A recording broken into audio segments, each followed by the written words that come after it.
Weight loss का सबसे important चीज़ पता है क्या है? वो ये नहीं है कि आप किस कॉम्पोजिशन में खाना खाते हैं, कितना कार्ब्स खाते हैं, कितना प्रोटीन खाते हैं, ये नहीं है। बल्कि ये है कि आपका मेंटेनेंस कैलोरी कितना है और क्या आप उससे कम खा रहे हैं। पर लोग क्या गलती करते हैं पता है? उन्हें अपना मेंटेनेंस कैलोरी पता ही नहीं है, और अगर पता है भी तो उनको ये अंदाजा नहीं है कि वो कितना ज़्यादा कैलोरीज खा रहे हैं। और मेरे पर्सनल एक्सपीरियंस से मुझे ये पता चला है कि बिना किचन स्किल और बिना प्रॉपर नॉलेज के ये बहुत ज़्यादा मुश्किल हो जाता है। लोग बहुत ज़्यादा अंडरएस्टिमेट कर लेते हैं कि वो कितना कैलोरीज इंटेक कर रहे हैं, और इसकी वजह से हफ्ते दर हफ्ते, महीने दर महीने उन्हें ये लगता है कि वो बहुत ज़्यादा कार्डियो कर रहे हैं, वेट ट्रेनिंग कर रहे हैं, पर उनका वेट आखिर लॉस क्यों नहीं हो रहा। और ये मेरे साथ पहले पहले हो रहा था, अनटिल मैंने एक किचन स्किल खरीदा और फिर मैंने ईच एंड एवरी इंग्रेडिएंट को मेजर करना शुरू किया, कितना मेरे खाने में जा रहा है। हाँ, ये बहुत ज़्यादा हेक्टिक है, पर अगर आप इतना डेडिकेशन लगा देते हैं तो आपको कोई नहीं रोक सकता आपको वेट लॉस जर्नी से। देखिए, फूड दो तरह के होते हैं, सिंपल फूड, फिर आते हैं कॉम्प्लेक्स फूड। और ये मेरा डेफिनेशन है। सिंपल फूड जैसे कि एक बनाना, एक pineapple, may be white rice, जिनमें कुछ एड ऑन इंग्रेडिएंट नहीं रहता है, जिससे बस उनका वजन अगर आप तोल ले या फिर मेजर कर ले उनका कैलोरी निकल जाता है। और हाँ, मेरे डेफिनेशन के हिसाब से मैं पैकेज्ड आइटम जिसमें कैलोरी लिखा होता है, मैं उन्हें भी सिंपल फूड की कैटेगरी में डालूंगा। जैसे कि एक पैकेट डेयरी मिल्क, उसमें लिखा था कि एग्जैक्टली कितना कैलोरीज हैं, भले ही उसमें बहुत सारे इंग्रेडिएंट हैं, पर आपको पता है कि उसमें कितने कैलोरीज हैं, तो वो कैलकुलेट करना आसान हो जाता है आप कितना कैलोरीज खा रहे हैं दिन में। पर यही अगर आप मान लें कि आप बिरयानी खा रहे हैं, वो डिपेंड करता है कि उसमें कितना घी डाला है, कितना तेल डाला है, कितना का उसमें राइस है। अब जो उसको मेजर करके या फिर उसका फोटो किसी ऐप में चिपका के आप उसको नहीं निकाल पाएंगे, क्योंकि वो ऑलमोस्ट इम्पॉसिबल है, वो बहुत मुश्किल है। पर वेट लॉस का यही एक बात है कि लोग ऑयली फूड अवॉइड करते हैं। क्यों? क्योंकि उसमें बहुत ज़्यादा कैलोरीज होते हैं। बाहर खाना इसलिए प्रेफर नहीं करते क्योंकि उन्हें पता नहीं है कि उसमें कितना ज़्यादा कैलोरीज है, बहुत ज़्यादा ऑयल डलता है। अगर आप कम कम वॉल्यूम में भी खाएं, आपका कैलोरी जो कि अपर लिमिट है वो हिट होने लगता है, मेंटेनेंस कैलोरी पार हो जाता है, बहुत मुश्किल हो जाता है।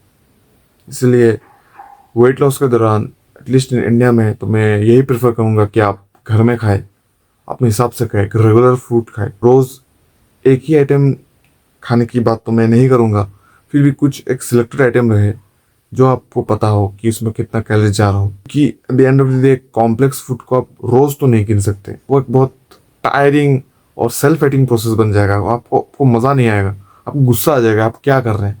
पर मान लीजिए कि आप 2 या 3 तरीके खाना आप महीने भर, 6 महीने तक खाते हैं, जैसे तैसे करके मैनेज करते हैं अपने वेट लॉस तक, तो आप उसको बेयर कर लेते हैं, उस पेन को, आपको बहुत आसानी हो जाएगा।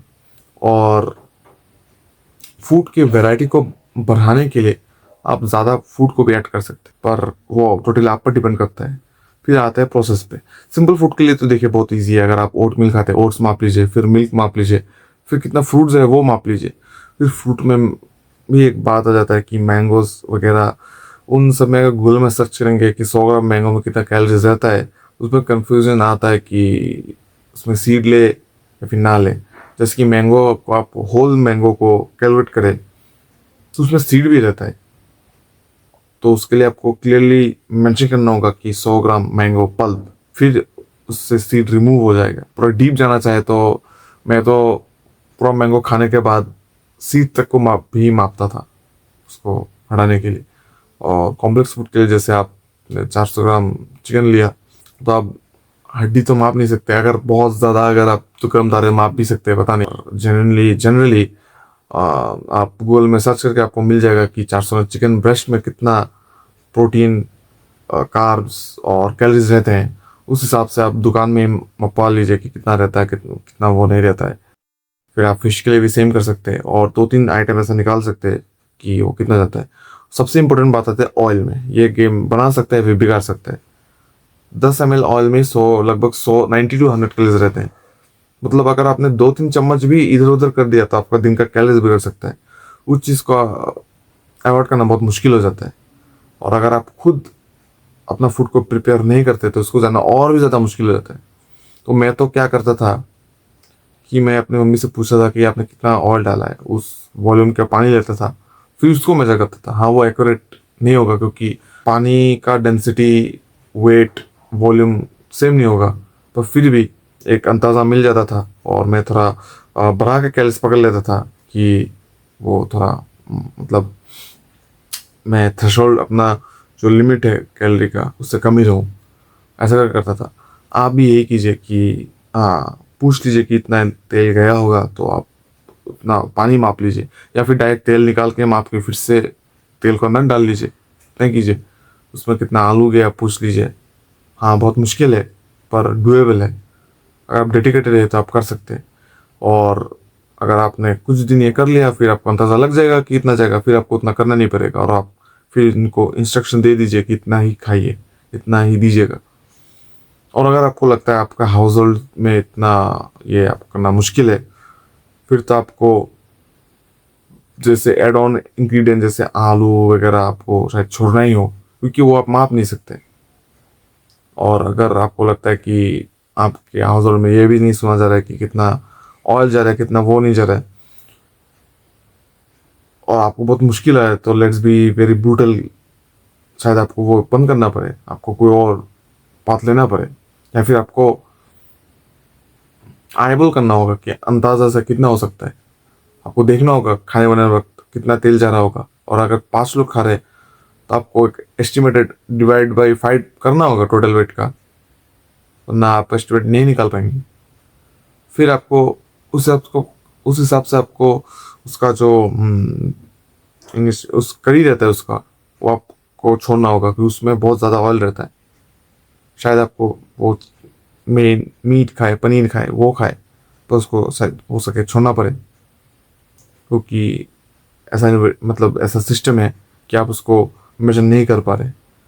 पर जब आप वो आईबॉल करते करते हुए उसका अंदाज़ा लग जाएगा धीरे over the long period of time, उसमें समय लगेगा, 1-1.5 महीने लग सकता है आईबॉल करके समझने में, फिर भी वो एक्यूरेट नहीं होता है। फिर आप एक सिस्टम एस्टैब्लिश कर सकते हैं। पर अगर आप नहीं कर पाए, सबसे बेस्ट दी मोस्ट बेस्ट है आप किचन स्किल ले, मैंने जैसा बोला उस हिसाब से मापे। कितना राइस खा रहे हैं, कितना रोटी खा रहे हैं, रोटी बनाते वक्त माप लीजिए कि एक रोटी में कितना आटा जा रहा है, आप उस हिसाब से एक अंदाज़ा लगा सकते हैं। हाँ, थोड़ा सा कम ज़्यादा होता है, थोड़ा ज़्यादा पकड़ लीजिएगा एक रोटी में कितना कैलोरीज होता है, आपको भी हिट नहीं करने वाले उस मतलब अपने जो आपका बैलेंस मतलब थ्रेशोल्ड है आपका, आपका मेंटेनेंस तक उससे नीचे रहेंगे। ये थोड़ा हार्ड हो सकता है, पर मैं उन लोगों का पेन भी समझता हूँ जो कि 1-2 हफ्ता फॉलो करते हैं फिर वो पीछे छूट जाते हैं। क्यों? क्योंकि वो बहुत सारे कॉम्प्लेक्स चीज़ों को फॉलो नहीं कर पाते। इट्स